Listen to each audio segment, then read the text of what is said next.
Everyone's a critic. That was a poor showing for the first episode of this inaugural show. That's really just kind of an offshoot of something we did before. Welcome to Everyone's a Critic. You tried again. It's probably easier if you're actually the one controlling your mouth. Right? All right. Everyone's a critic. It's a thing we're going to do now. So longtime listeners, all three of you, might remember we did a little thing John for a while. Cheevers and your dad. Yeah, pretty much. Might remember we did a little thing a ways back called EIK Out of Time. What it was it was just the fellas, and we took kind of like a little different view on the style of the podcast, where we took one topic amongst the three of us and kind of riffed on it. We did Alex Jones. We did Alex Jones. We did Smash Mouth. We did Alien Ant Farm. Alien Ant Farm. So the biggest memes from our show, we've kind of already covered those, so we got to find some new stuff. New. The idea of this is to take a piece of media or a piece of metal, an appliance maybe, anything really, and kind of investigate an activity, a service, anything, and review it. So everyone you know is now Everyone is a Critic. Every time I do it, you're just going to try it. Everyone's a critic. Hick. Everyone's a hick. Ooh. So can I... Yeah, okay. Another thing about this show, because it's just the fellas for right now, we would love to get some input from other people, like people that listen to us. Give us your fucking suggestions. Tell us what you want to see reviewed. Like, it could be a piece of media. Anything. It could be bad. It could be good. It could be music, movies, books. Dog types. Maybe not do novels. I'm not. Novels a little. I can't read. I only listen to books. Scientific papers. Speaking of listening to books, if you want to do a service, if there's like some kind of like monthly service or something you want us to review. Yeah, if you got a free trial for it though. If you got a free trial for us, oh baby, I'll review it. Yeah, if you whatever you want us to review, it could be bad, it could be good. But we'll review it. It's just a different speed, different taste of just our asshole personalities, pretty much. I just thought of like a great monthly service, and it's What's an app that reminds you to cancel the free trial for the monthly service. So there kind of is one that does that. It's a calendar app. Yeah. Well, no, it's this application where you actually make multiple credit cards out of your own credit card, and you can put expiration dates on them. So if you're like, oh, I just want to have this for a month, you make the credit card that you have for Audible or whatever expire in a month, and then you have to worry about it. That sounds like so much more work than just Like writing a scam. It sounds like a sweet scam. For me, though. that's like just complicated and like neurotic enough to kind of pique my interest, just a little bit. That's insane. It's complex up front, lazy up back. Exactly. Get all your work in front. So for the first episode of Everyone is a Critic, don't fucking try. I already said it. I said it too quick. I talked too quick. Motherfucker. It's gonna be the whole episode. Yeah, it's really good until he gets it once. He can't come until he gets it right. He's now put the cork on his lap. I'm so fucking ready. Yeah. So we are here together as one. Just the fellas. So you got myself, Chris. You got Andy, my brother. You got Brendan, our producer, who lets us invade his house. So on the first episode of Everyone's a Critic, let's wrap up this meandering intro and let's get into to our topic for tonight. It's Jewel Pods.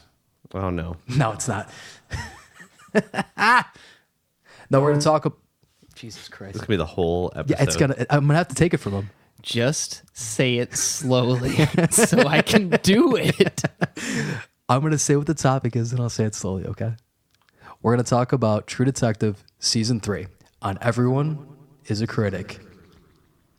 Well, that worked out pretty well. Yeah. See what happens when you give your friend some help with helping synthesizer. Everyone's a critic. Rate, review, subscribe. All right. So first off, probably soft spoiler warning because my brother doesn't know how to not give spoilers away. Fuck you. Stop knowing how movies work. This is not a spoiler-free review. It's not going to be spoiler-free. It's just the way it is. I don't think our reviews are generally going to be spoiler-free. Spoiler alert: he dies eventually. Well, everybody does. Probably bro. old age. I bet. So if you're not familiar with True Detective, go watch it. It's good. The first season's really good. Second season's kind of shit. We're going to talk about the third. It's definitely shit. I never finished it. Yeah. So this is just True Detective Season 3 we're going to review. We are going to talk about True Detective Season 1. Heavily. And to some degree, I'm sure we're going to talk about True Detective Season 2. It'll come up. So if you haven't watched any of those, be prepared for potential spoilers, but we warned you.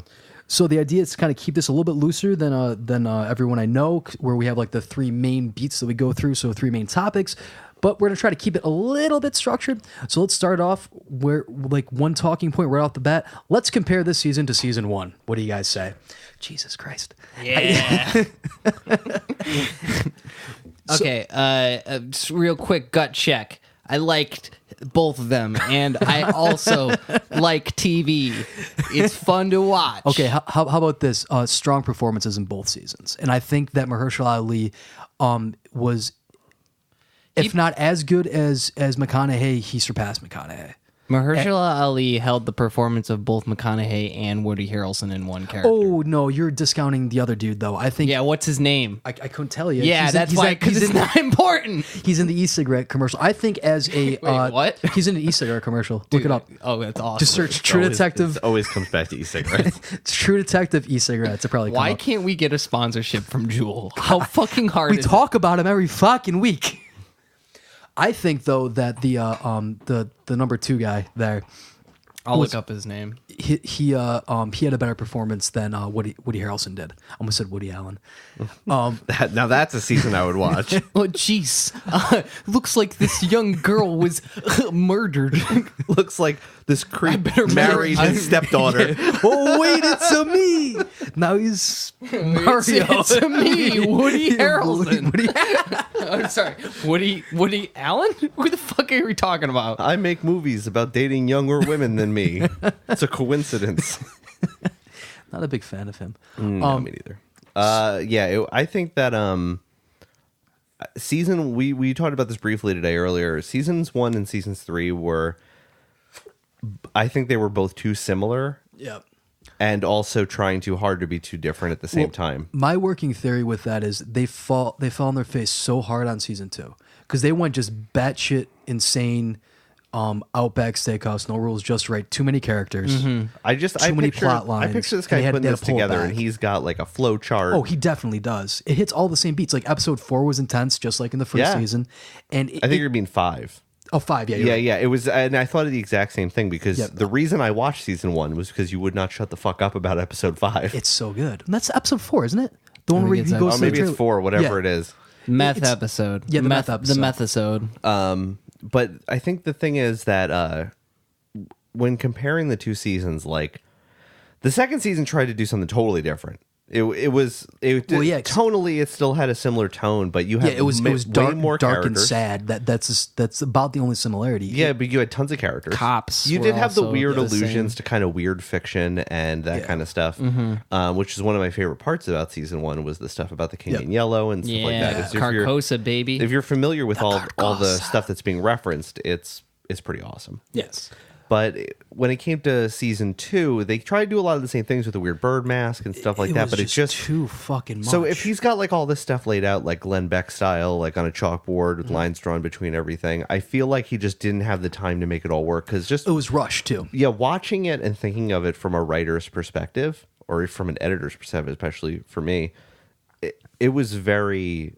It's taxing. Like, because you're watching, you're like thinking about all the moving parts that you're trying to keep. It was hard to keep up with season 1, and there was only really 3 main plot lines. And so the second season just felt rushed because it was rushed. It was a big overstep, I think, on HBO's part because of the runaway success of the first season. They're like, you got to pump one out now. One of the writers, if I'm not mistaken, actually left. And it was just the one guy who wrote season 3, actually, I think. No, he came back. I don't know. Check my math on that one. But he's gone on record saying it was rushed, and that's why it was shit. Yeah, it's just too many moving parts, I think, to organize in the short amount of time that they had to put it together. I bet that they were even started filming, and they were like, oh, shit. Yeah, no. Like, we don't have all this stuff. Did they realize that Vince Vaughn was the star? Vince Vaughn can do a dramatic role. He was actually better than Colin Farrell. I think underrated in that. Yeah. That Rick Springfield is in it. Who dat? He was like, see, I don't even really remember the characters, but he was like the weird guy they went and visited at some point. He was wearing like sunglasses, and they met him like in an office. Okay. Do you remember the guy I'm talking about? I didn't watch that. any Is of Rick it. Springfield. That is the guy that sings Jesse's girl. Yeah. He's got to feed his kids too, man. Yeah, why But can't he find a woman like that? So season 1, I think that a lot of the success rested on obviously the performances, Yeah. the tone. There's this very auteur Yes. sensibility about the whole thing, and also those weird fiction references that just were really effectively But done. the biggest thing about season 1 that season 2 did not have was relatable characters or characters that you even remembered. Didn't. I watched every episode of it week to week. Jesus Christ. Tried to keep up with it. I stopped. And I had no idea what was going on by like the 6th episode, and I just could not figure out what the hell was going on. And I was like, I'm not so invested in this. I'm going to go online and try to figure it out. So wait, you made it to the 6th episode? I watched the entire 2nd season. Okay, And you in are fact, a dedicated fan because you also watched all of Twin Peaks. Check this out. I watched the 2nd season of True Detective before the first one What the fuck is wrong? because I had not Why? watched the first one, and then somebody. somebody. You're like, oh, it's an anthology series. I can just start wherever I want, right? Well, no, it was just like, okay, I didn't watch season 1. Like I'd heard good things about it, but I didn't really get into it. You want to fit in at work. But then we had watched Game of Thrones. Like we had another couple that we always went to their house and watched Game of Thrones. And as soon as Game of Thrones ended, True Detective season 2 was starting. So we're like, well, let's just keep this up, and every Sunday we'll watch True Detective. Right. And we were like, well, we didn't watch season 1. Well, it's an anthology, so we'll just watch this. And then at the end, I was like, well, I'm certainly not going to watch season 1 of this bullshit.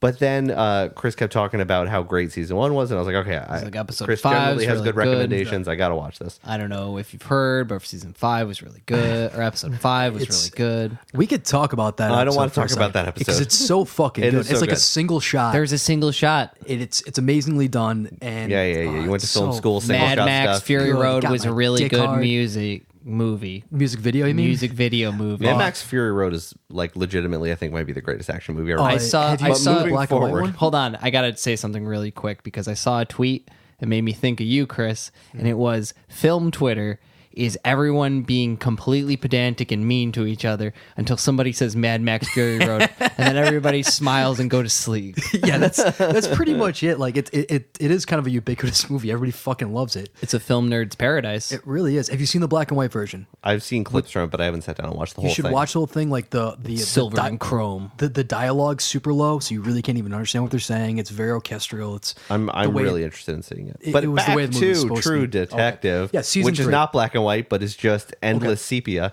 yeah, that's True Detective : Sepia. Real quick question. Okay, Who is the true detective? we all are. No. We all are. That's what you're supposed to take away from it. So I think- friendship is. So again, going, The show is about friendship at the end of the day. It is maybe. about I friendship. think that the and show how- is about masculinity. Like if I had to sum up the themes of the show, masculinity is definitely the first a theme. Yeah, big. it's It's a a big big one. one. Comparing it to the first season, I think the biggest thing that made it it's very similar in that you kind of got two main detective characters. You have a roughly similar mystery. I It's mean, about even the to the same. point where there's a reference in season 3, like this all might be the same thing as the first season, which Yeah. felt very tongue in cheek in an authentic Yeah. way. But you know, I was okay with most of that, but. You know, it got a little much as the season wore on, especially when then there was like, okay, we're gonna have Yeah. a crazy action sequence about halfway through the season, and everything's gonna take a left turn. to keep your interest, and then we're Yeah. gonna do the twist. But they With the went in the twist. opposite direction towards the end compared to the first one. This season did Yeah. not know when to stop, and the previous the first season stopped out of fucking nowhere. Yeah, it just ended. And I think that was one of the biggest criticisms of the first season was that it didn't really conclude. The final episode feels actually tonally very different than the rest. it It was feels like very they're trying to strange. get through 3 episodes worth of material, very quickly. So I have trouble discerning what was the actual ending of True Detective season 1. He kills the big bastard. But you don't even really like you. This was I think what I really didn't like about the first season. The only thing that I really didn't like was that was a super interesting villain, Yes. and it's totally wasted. So okay, I appreciate that kind of angle, but to be pretentious for a second, I thought it was kind of nice that you didn't get your payoff. You didn't get to jizz. You didn't get to come. You only got a little taste of it, and you got blue balls at the end, saying like, okay, well, I guess we're both true detectives now. Scene. Like that was was just, like, it I was a didn't- little different. You didn't get the resolution that you wanted. I didn't need it to resolve a certain way, but I would have liked to have explored the center of the mystery a little bit more than we did. Yeah. And in season 3, they do that much better. You really, but Yeah. it almost gets a little bit too much at the end. It just keeps going and going I and was- going and going.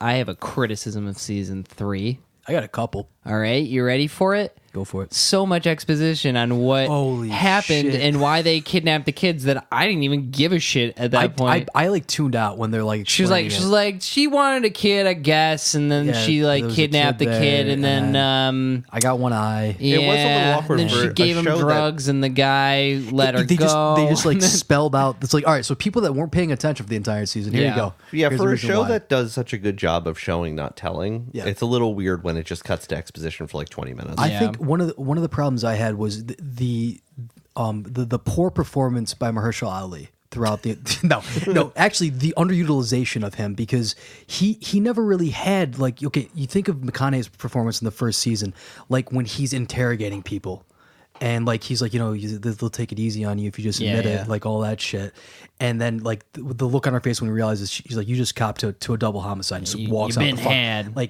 Like that type of shit, you didn't really get it as you had it a couple times, like in the bar.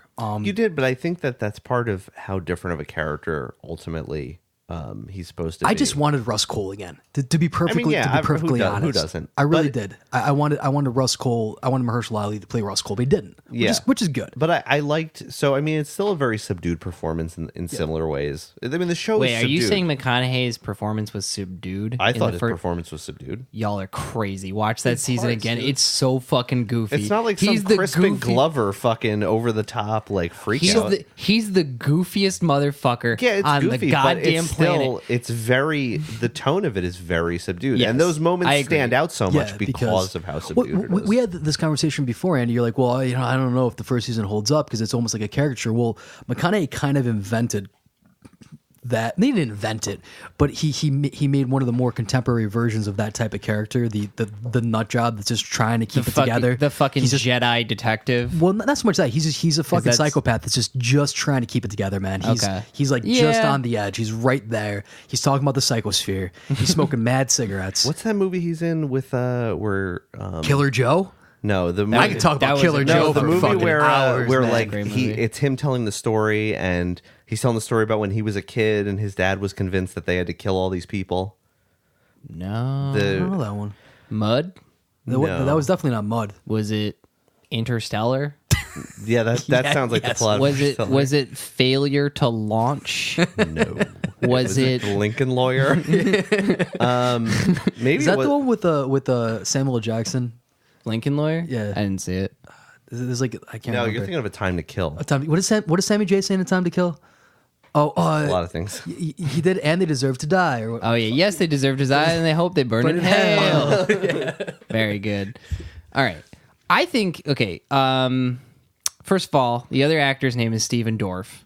he's good. He's fine. He's fucking no. He was amazing. great. I liked him a lot. Okay, you're telling me you didn't get a little choked up when they when they are old, when they're old and they make up with each other, Yeah. and they're friends, and Mahershala Ali goes, well, I don't remember. Man, Whatever I'm sorry. But man, I'm was- sorry. I don't remember. yeah, no, that was dope. Okay, The movie I was thinking of is called Frailty. ah, I never yes. saw Frailty. Have you really not seen No, I've Frailty? heard it's good, though. It is an extremely underrated horror movie. It's Matthew McConaughey is telling this police officer basically the story of how when they were kids, his father, played by Bill Pullman?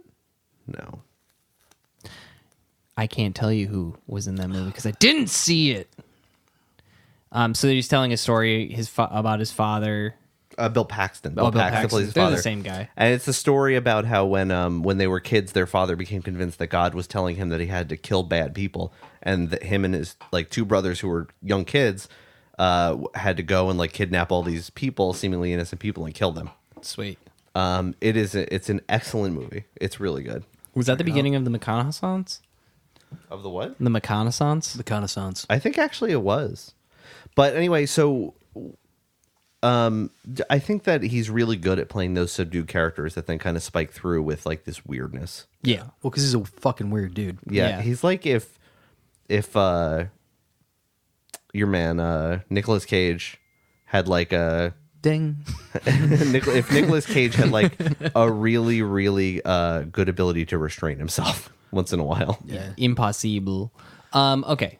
Are we moving? Are we still on criticisms? What I section are we? think we're just kind of we're just kind of boating through. Just boating through. Okay.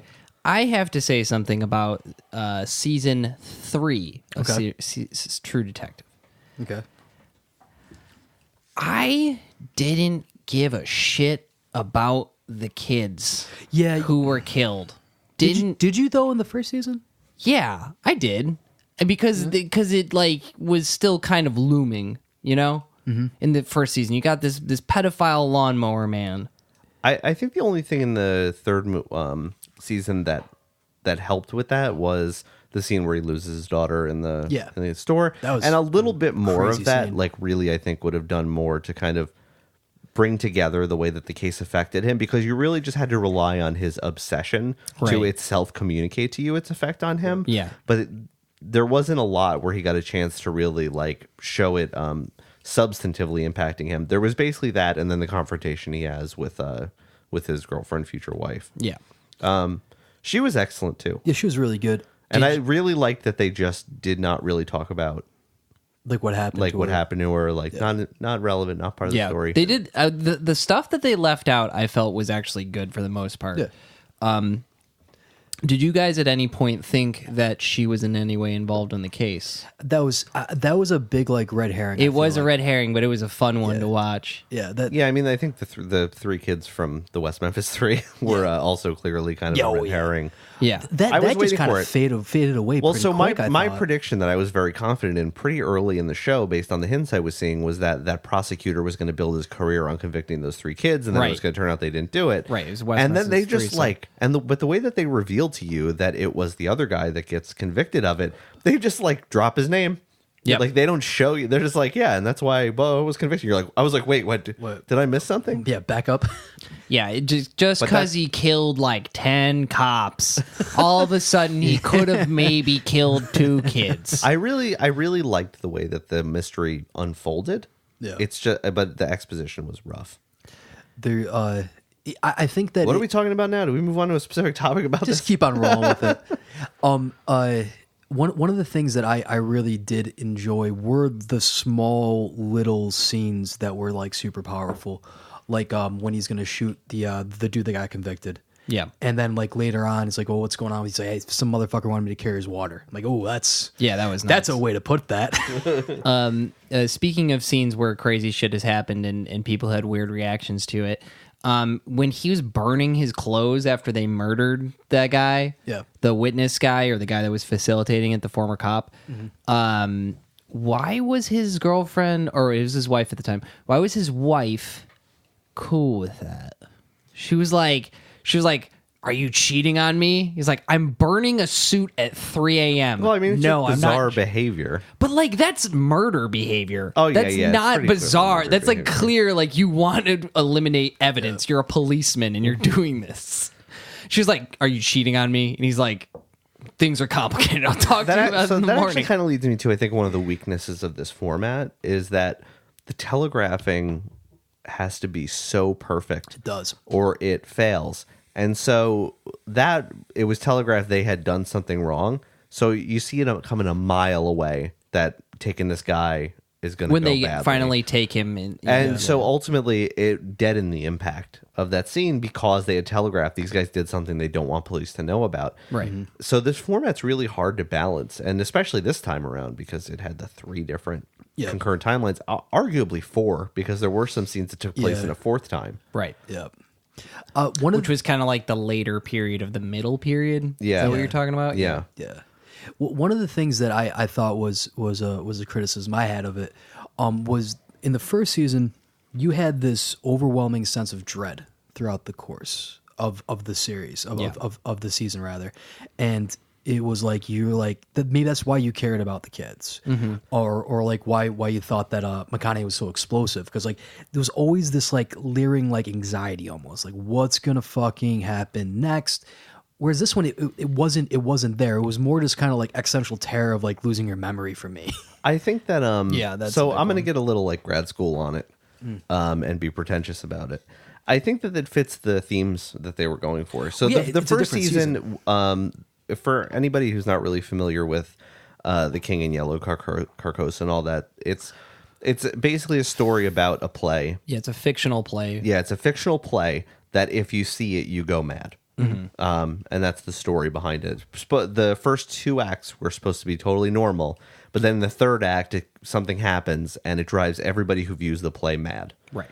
And it's kind of a classic weird fiction kind of story, usually associated with Lovecraft because of the similar themes and stuff. Right. So if you're looking at The King in Yellow for kind of, think about that as kind of the central thematic element of the first season, as far as point of reference is, right. That is about an impending thing. Yep. It's the kind of Bloody Mary kind of thing. Like, I'm going to look in the mirror and say Bloody Mary Right. 3 So times. third and act, something's going to happen. In the third act, you're done. Yeah, and so it's kind of this impending thing. While the third season had some references to Lovecraft directly, and Lovecraft is more chaos. Right. Yeah. And more of, at any moment, you could see something that will drive you mad. Well, and we are bit players, not even bit players. We're insignificant players in this grand cosmic madness that is so complicated and so terrifying that we could never possibly understand it. So to even conceive of it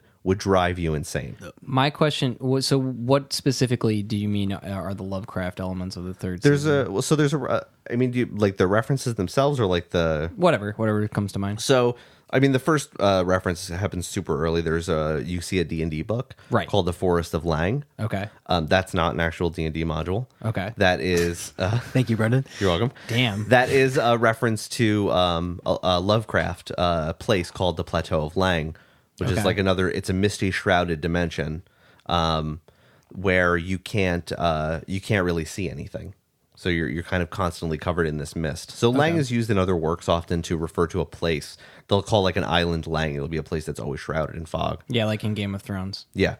So with in this season, there was, I think, this feeling of like Haze. it just Wait, Whoa! Haze, baby. baby. That's his Oh. last name.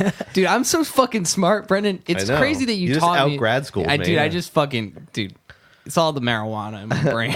So Well, I it's- think that there's feeling of kind of Well, that constantly goes trying to al- piece together from Yeah. chaos. Well, Yeah. that goes along with like the with Hayes' like memory loss. Right. And that was for me the kind of consolation prize to the impending doom.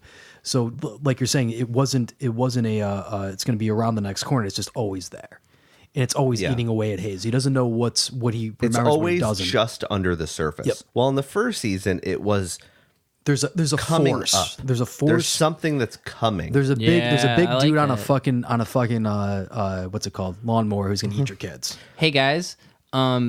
Thanks for making me feel smart about TV, because I usually just watch it and like I'm like, oh, whoa, look at what they're doing this week. Now I'm thinking there might be some themes. I think this is one of the things that I find just Might so. speak to the human experience. It's one of the things I find so fascinating about the show because I love weird fiction as a genre, and it's very in vogue right now. Yeah. Like all the Lovecraft stuff is super in vogue right now. People love the occult. But True Detective has this really great knack for referencing that stuff and thematically picking it up without actually having any supernatural elements whatsoever. Yeah. And without beating you over the head with it in any way. Just with these subtle references that I think, and it manages to still evoke those feelings and themes without using any of the same actual tools. Right. So- So you're not going to have a giant tentacle monster. No. Yeah, you're not going to have a giant tentacle monster come out, but it's, I mean, the even if you look at what happened to the girl, there's these themes of confusion, not knowing who you are, madness. All of this is very Lovecraftian. Damn. You know, Guys, if you do like, you guys think all the time, or is it just sometimes? if you like weird fiction too, man, you should really check out Three Bodies Problem, and you can get that on Audible.com. If you want to get a free audiobook and a trial membership at Audible.com, you go to audibletrial.com/EIK. I'm actually not listening to that anymore. If you I'll want put to it down. directly support us, you can go to patreon.com Yeah. /everyone I know. All the candles are out, baby. By the time you hear this, you should have yours, I think. So let's kind of come to a general consensus about season 3, and then I want to play a little game. Can I offer a consensus before your consensus? Yes. Fuck, marry, kill, early Herschela, middle Herschela, or old Herschela. Oh man, fuck. All right, I'm fucking young. young I mean, Ursula. yeah, his dick still works. Yeah. You got to do the first two for the fuck. Killing middle Ursula because he was kind of a dick. He was a dick in his middle period. Yeah. And didn't like his hair. Yeah. He had shorter hair. He had big hair in the 70s, and then he was old and he had less hair. Yeah, I'm going with the same because that leaves you got to marry old one, man. Somebody's got to take care of the guy. Yeah, because he's just like he's just wandering and shit. His son's taking pretty good care of him though. That's true. But not really. But When again, you think feel like about it. not really. Doesn't know who he is. He gets lost. Again, plays into all these exact same themes. Yeah. It's all the same. The Misty, that reference to the Forest of Lang, to me, Set up the whole season. it set up the themes of the season so well with like a freaking 4-frame shot of. Next time you This see book. one of these things, text me about it, Brendan. So you can talk about I it. spent the whole time wondering if Mahershala Ali is actually an old guy. I've said it maybe 4 times on this podcast, and I'm willing it into existence. Mahershala Ali is an old man in young guy makeup. When he's at the Oscars, he's in young guy makeup. One performance that should not be forgotten and underrated in this season was Hoyt. Oh yeah, the rich bad guy. Yeah. The guy with the limousine. Yeah, I loved that performance because that your- was the opposite character that you were expecting to come out of that. Yeah. You were expecting this rich guy. Yeah. And they did kind of set it up that, like, you know, his family doesn't have a lot of luck with anything but business stuff. But you expected, like, a businessman. Even the way the conversation on the phone goes, you Right. expect kind of...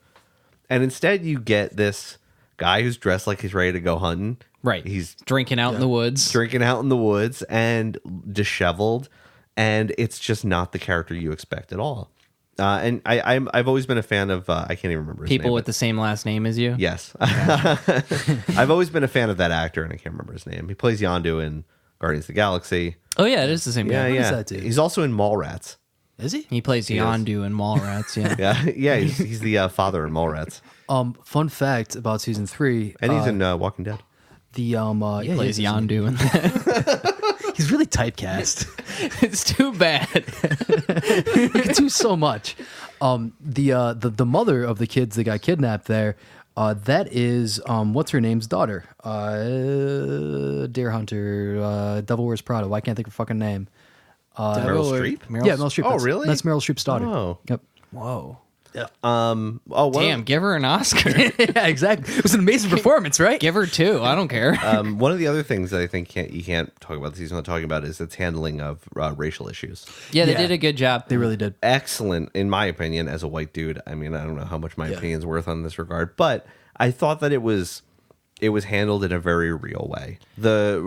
Everybody that is racist in some way is not a bad guy in it, and everybody's a little racist in it. Yeah. You know, and I really Even appreciate his partner, the guy played by Steven Dorff. Yeah, I mean, when his partner goes to call him the N-word and then stops, and now what a weaker piece of writing would have done is then he apologizes. yeah. Yeah. They just But continue. instead, he makes it worse by saying, "I'm not going to say it, but I want you to know I'm thinking it," which is actually kind of worse than saying it. Well, because it's saying, like, I have that power over you. You Yeah. know, I could do it, but I'm not. It's like almost like a fucking teenage boy. Like, listen, I'm thinking it real hard. I really loved the scene in the trailer park because That was cool, yeah. yeah, because you kind of see their dynamic in the rest of the show reverses in that scene.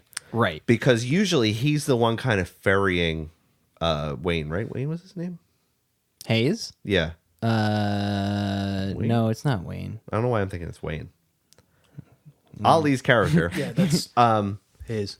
Hayes was he's kind of like in some ways his partner is kind of ferrying him Yes. through this white run world. Right. Yep. But then as soon as they're there, the dynamic completely flips. And now Mahershala Ali's character is really in charge. Hayes is in charge. And it kind of knows how to navigate this social situation in a way that his partner just can't handle. Right. And I thought that it was subtle. It was none of it was heavy-handed. Yeah. Which is what I really liked about That it. scene was pretty heavy-handed. No, but it wasn't heavy-handed. It I wasn't know what you mean. It wasn't like wagging its finger at you, trying to teach you a lesson about race relations. Right. It was just demonstrating to you what felt like a realistic portrayal of something that could have happened at the time. Personally, like, did you guys see Black Klansman? No, I didn't see Okay. it. I was gonna say, it also reminded me of that is like anytime you have a black cop in a movie, or a TV show, you have to like have an obligatory scene where you have the community being like, "Why are you a cop, dude?" And then I think that was well addressed, and I mean, it was like interesting. On like their drive home was really tense, like when they're in the car doing the True Detective thing, which is driving in cars and talking and contemplating. It was very tense. I thought that was cool. Yeah, I really liked the line, one line that he says that it's not my tribe. Yeah. When he's asking his partner to handle some things for him. Right. Yeah, it's just so like you can't do a show like that takes place in the place it does, even in the time it does. Which remember, it's only 1980. It's not 1965. Right. But even in that time, you can't do a show I think like this and then not have those elements to it. I don't think it would be honest. Right. And to do then such you're a in, good like- job of not making the narrative about that, but still incorporating the story in what felt like a genuine way, I thought was really, really impressive. Yeah, I like that the characters lived in a world, not like the world was built around these characters. Yeah, I mean, I think it's really easy to take every character that is racist in any way and immediately make that character a one-dimensional villain. Right. And that's kind of the trope. That's the way we go with the fiction. And it's nice to see a show that handles these things in not a great way. I mean, ultimately, are these really great guys No. in general? Not really. They did kill a dude. All of them are kind of assholes, Yeah, and including Mahershala Ali and his wife, his kids. I think his kids are fine. I'm sorry, was his daughter supposed to run off at the grocery store? Didn't she know that he's working on a fucking missing child case? It's like pretty selfish of her. So, she's canceled. Yeah, so I thought that made did a lot for me as far as making the season as good as it was. Yeah, I think I think they did a better job of having independent characters that weren't stark contrasts to each other, which was definitely the theme of the first season. The first season was like The first season Woody was Harrelson. caricatures rather. Right. The first season was Woody Harrelson. Straight man. He's the straight man, but he's also like very of the flesh. He cheats on his wife. He drinks a lot. He drives drunk. He punches that guy like he's a dick. But he still thinks he's right because he's not cuckoo crazy like Cole, who's got his head in the clouds and he's talking about fucking Carcosa and he's making little men while people are interviewing psychosphere. him. He's talking about the fucking psychosphere. And where did he get the knife? Why are they just looking him dead in the eyes while he's making little men out of beer cans? Remember that one night that I got drunk and made you a bunch of little men and left them in your room? Wasn't happy about that. Yeah, Chris thought he was fucking Russ Cole for like a month after watching that shit. Yeah, I do think that this season would Started have been a lot smoking better. Camel Lights. I think it would have been a lot better if they kind of more organically got the whole story at the end. I think ultimately coming off that second season, that fucking dumpster fire that was the second season, They did a great job considering. They This came is actually back. this is a good counterpoint to the way that race was handled, the way that gender was handled in the second season. Yeah, that was the whole point of the second season, right? That was so like it was so On the nose like and- just ham-fisted. Like she's a tough cop, but she's a woman and people don't trust her because of it. But she'll kick your ass. Like, Yeah. come on, man. Like it's just It's not the 90s anymore, dude. yeah. Like you can't. You She's really G.I. can't. Jane. You really can't make a female character that's more interesting than that, especially with a very good actress playing her. Yeah. Like it's just such a waste. You could do something so much more interesting by treating those same issues in a more three-dimensional way. Yep. The way that race was handled in the third season. Really quick before, because I know that Chris is trying to get to his. No, it's all right. Okay. I was We just got going to enough say, I did like that they had in each segment of each timeline, they had their own leech on the case. So they in the Oh, I see what you're late saying, yep. timeline, they had podcaster, which was hilarious because it's a podcast. The middle timeline, they kind of had like I guess the first timeline they had like the DA people who were like kind of trying to wrap the case up and like shove stuff under the carpet. And then the middle timeline was his wife with the book. Yep. And the guy with the one eye, he was like, "Oh, so you don't know where this girl is," and all this stuff. He's like, "You're just making your money." And then like he gets pissed off at the podcast lady in the later season. I really like that they showed that like true crime is a thing, and there are people who aren't always doing good, but they're acting like they're doing good. It was a more organic way to reinvestigate the case. Like in the first season, it didn't really matter because it was so new. and the format was new to us. Yeah. And the characters were so strong, but really all it was just like, yeah, we're just like checking up on some old shit. So like, tell us everything. Go. Well, they were trying to investigate McConaughey because they thought that he was doing it, which I thought actually was kind of a weak point for this season. Like, who the fuck thought McConaughey actually did it at any point? Well, he was a crazy person, you know. And he had that storage container. So Yeah, but he's a hunk, and hunks don't kill. Oh, That's yeah, the first definitely rule. the way the world First works. rule. Yeah. First rule of Hollywood. The First hunk rule didn't of Ted do Bundy. yeah, I was gonna say. Ted Bundy's not a hunk. He's an average-looking man. And we should all aspire to better. Then why the fuck is what's his name playing him? Zac Efron? Yeah. Because Zac Efron, and I'm saying this right now, and I'm declaring it and turning it into law, Okay. is now average looking. If you want to played play Ted Bundy, you are now average. Next time Ted I hear Bundy's a woman not say a that hunk. he's attractive, I'll be like, apparently you haven't heard Yeah. about Andy's declaration. Do you not listen to the podcast? Obviously, she's not up on the news or whatever, but yeah. All right, so let's take this in a different direction. Let's get a little EIK with it, EIK. and let's take season 4, guys, because they haven't written it yet. You know, it's Okay. getting renewed, Okay. and they're probably looking for ideas. Oh, yeah. And then they obviously and come to casting- independent journalism like us. Yeah, exactly, and casting choices. Now, I want to give a setting to it first. And Okay. we'll build and then out we'll from build there. off that. I gotcha. So, I'm saying let's go to Mars Okay. or to space. Let's. Or So do you want to under do the water, True Detective Or- on the moon. on the moon. Okay. Okay. Wait.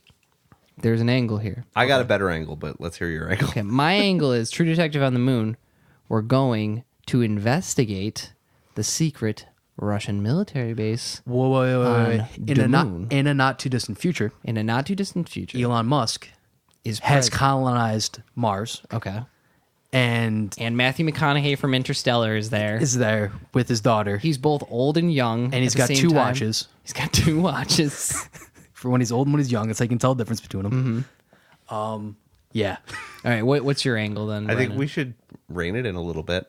How dare it? Well, you think going to Okay. space is over the top? It didn't you work s- for season 2, Did as you you- know. So we don't want to make those same mistakes. Coast Guard. Coast Guard. Coast Guard. Dude, fucking yeah, dude. International water Can murder. we have some water demons, though? All right. We can figure that part out. But Okay. I say No, we say yes, we have sea monsters. Yeah, but they're yeah, not we real. go- It's like in this where it's hinted. The supernatural stuff is hinted, but it's not actually real. At the end of the day, all right, the all right, real we'll monsters get are there. the people. But we got a setting. Okay. Is Coast- the sea. High seas. Coast seas. Guard. Now we need the 2 detectives. Okay. The 2 true Who detectives. are the wettest detectives out there? The wettest. Who's the wettest Who's the actor dude out from there? from fucking well, Gary Busey's one, and like he's 100%. No, Gary Busey is the pedophile at the No, end. With those horse teeth, are you kidding me? dude, I want to see Gary Busey smoking cigarettes, talking about the fucking psychosphere.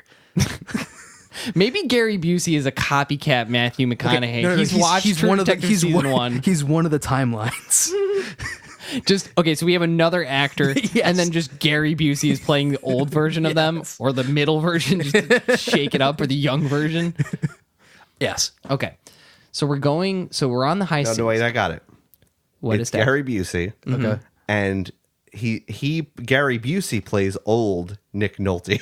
Oh my god! So Nick Nolte's young, Gary Busey old. Same character.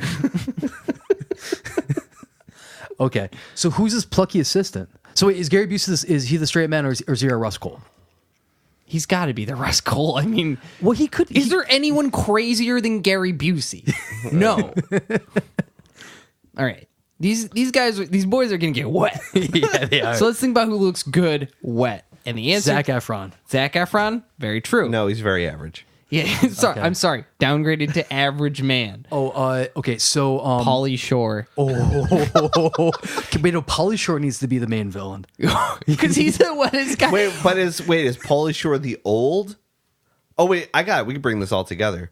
So it's got to be at least 2 timelines. 2 times. Yeah, yeah. First timeline, Coast Guard. Second timeline, they're being interviewed on the moon. Ah, yes. Okay. 30 years later. Okay. Moonbase 1. Moonbase 1. All All right, now, but MB1 then for short. so is Pauly Shore playing with the young?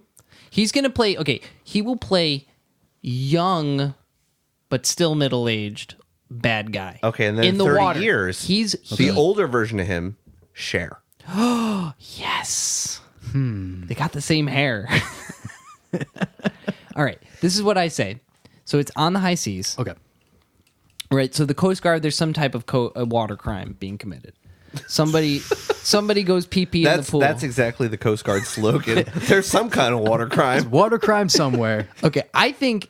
Okay, so since every season of True Detective has some pedophilia in it... Yeah. Because our government is full of This pedophiles... season did not. Yes, it did.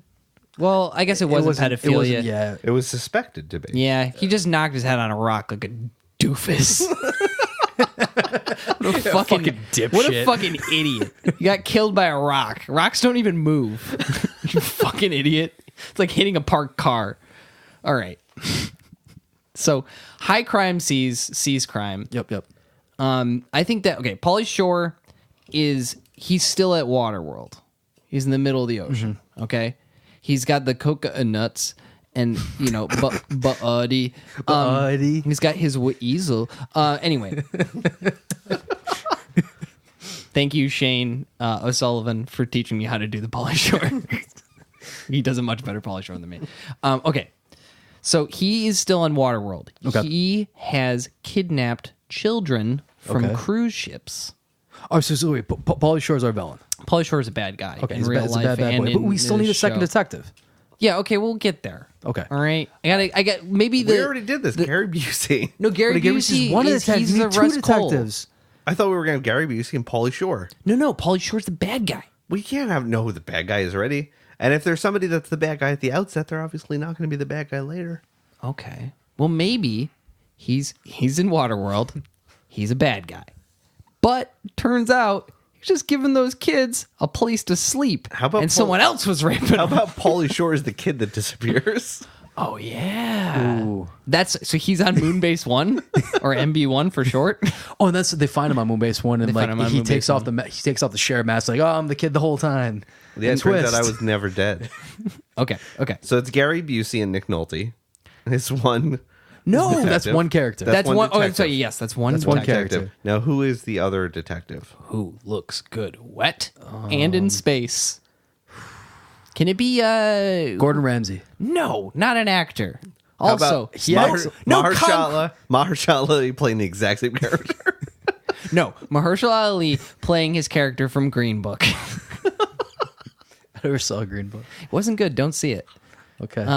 Anyway, very simplistic look at race relations. John Waters. John Waters. No, he's the fucking bad guy. He's a bad man. John Waters? Hummelbar?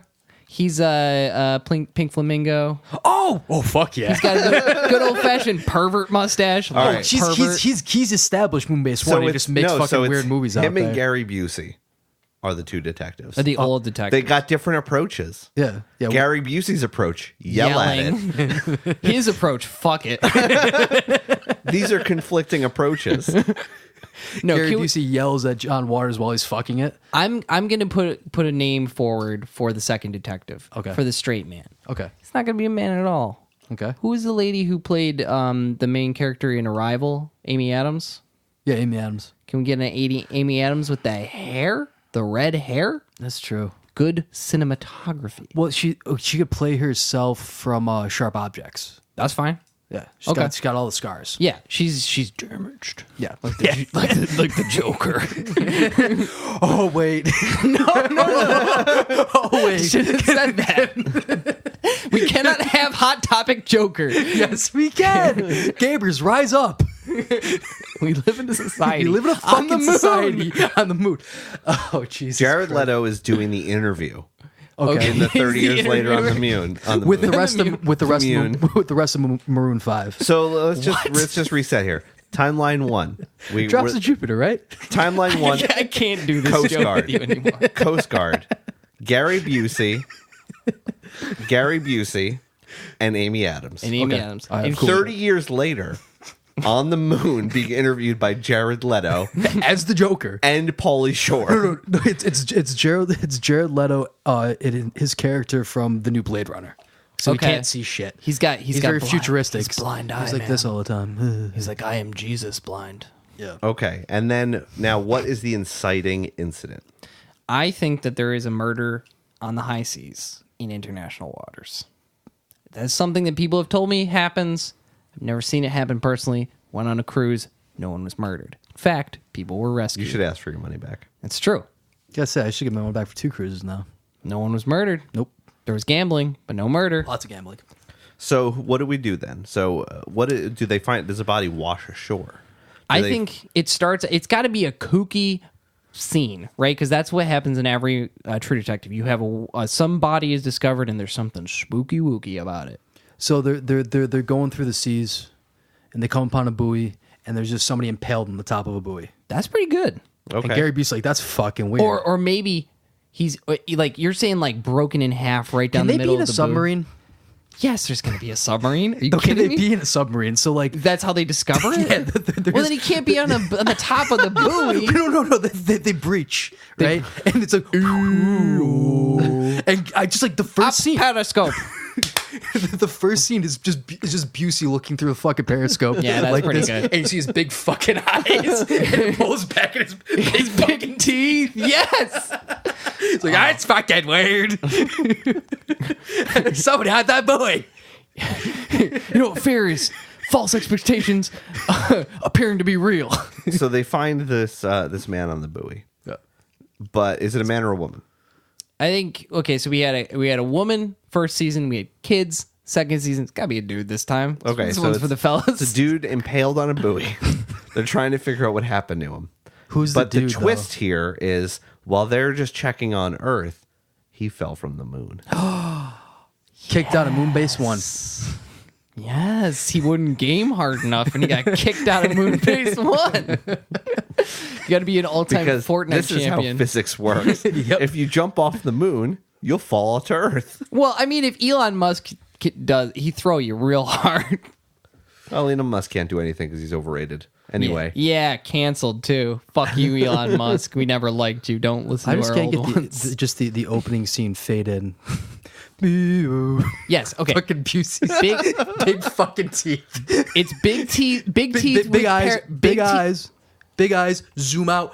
Big fucking teeth. No, it's the other way around. It's periscope in front of his face, big teeth. What's that? Into his mouth, out his eyes. The camera goes down his mouth, through his nasal passage, and out of his eyes. And then it's just big fucking Busey eyes. And they're looking through the top of the periscope like a cartoon. They're blinking. They're blinking. Beep, beep, beep, beep, beep, beep. Looks like a fella. That's weird. So, okay. A fella. What's her name? Just brooding somewhere, Amy Adams is in the back looking Yeah. for stuff to cut herself with. She needs help. drinking vodka. She's drinking vodka in the South. And really, I think the twist to this whole partnership is Gary Busey's the straight man. Yeah, he is. Amy Adams is that fucked up. Like, that's how bad her character is. Damaged. But we write Gary Busey as the straight man. So And then just let Gary Busey do what he likes. Yeah. And no matter what he does, Amy Adams' character is still more insane. every scene, she's just got a little bit more makeup on. It's just a little bit more eyeliner. They both need to have hard masculine names that really like give them detective kind of Russ names. Cole. Hayes. Turgis. Buck Turgis, Yeah, Buck Turgis. Turd Ferguson. How about like a turdent member? A turgent member. Which means hard dick. How about Richard Punch? Cock Rooster. And then Amy Adams. Everybody calls him Dick. He's Cock Rooster, but just calls him Dick. Amy Adams will be Betty the Knife. Betty the Knife. By the way, for Amy Adams' character, every episode she gets a little bit more fucked up. Yeah, and dude. she's carving. That's what I'm saying. Like, she's she carving. starts turning more and more into the Joker. Yes, and she's carving the word damaged into her forehead. D for the first episode, A for the second episode, MAGED. 8-episode arc. Boom. Perfect.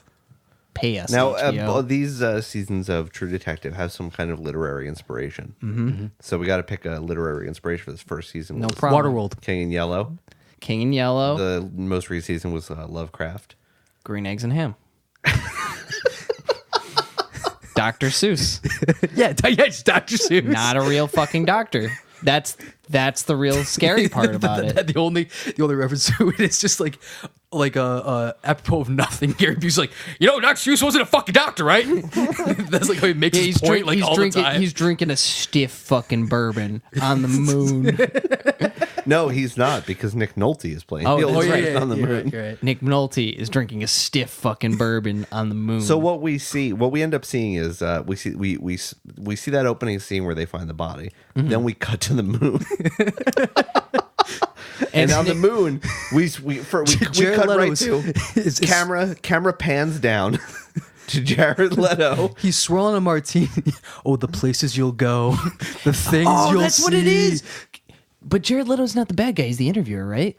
But he's also the He bad could guy. also be the bad guy. Oh, He's also the shit. bad guy. That's what we do. We turn the audience into the fucking bad He's guys. trying to figure out what they know or don't know. That's why he's interviewing them. Okay. So places you'll go. So camera starts off just pointing at the light at the top of the moon base. Then it just pans down, and it comes down to Jared Leto and Cher staring across the table. Camera turns around, and we Cher's see Nick weasel. Nolte and Amy Adams, but she hasn't aged. She's the exact same. 30 years later, She's got like one streak of gray. yeah, and all of her scars are gone. She looks younger than she did before. Okay. So I think that Jared Leto's character the whole time is just quoting Dr. Seuss just casually. It's like green eggs and ham. It's all Green the eggs same. and ham. And then the whole point is that they realize at the end that he is Sam I Am. Yeah. Yeah, he had the body had Sam I Am carved. Mm-hmm. All the places you'll go, Sam I Am. Mm-hmm. Physics is a myth. Physics is a myth. Time is a flat circle. Time's a flat circle. And then a guy comes in on a lawnmower. Yeah, just across the waves, on a fucking lawnmower. My family's been out here for quite a while. And then he's got the scars in his chin, so he's like, "You want to know how I got these scars? My father threw me through a plate glass window. I think that's what happened." And then True some type of Detective season one. sea monster comes up and eats everybody. Yeah. By the way, just kind of an aside, the best meme in the history of the internet is the Jared Leto's behavior on the set of dude, Suicide Squad meme. Dude, it birthed an entire like subreddit genre, which is, if you've never checked it out, our Gamers Rise Up is one of the funniest fucking things in the world. It's they've adopted him as like their like angel or like God, because he's the most like edge lord you could ever be. Oh, He's yeah, the King of edgiest Edgelords. edgelord on the planet. Yeah. And on the moon, damaged. apparently. All right, folks, we're gonna wrap this up here. If you're listening, thanks for listening. Let us know what you think. Even though you guys never talk to us, it's cool. Give us some fucking suggestions. Yeah, definitely like reach out to us on Instagram. You can email us if you want to. Not hard to find where to contact us. You go to our website. It's everyoneiknowpodcast.com, or it's eikpodcast.com. eikpodcast.com. Sorry, I set it up. And our Instagram is at eikfellas, or Twitter is at eikfellas as well. Yeah, let us know what you think. If you have any suggestions for future things for us to review, that's it. And be nice to each other. You got to do it this time, boy. Be nice to each other. Everyone's a critic.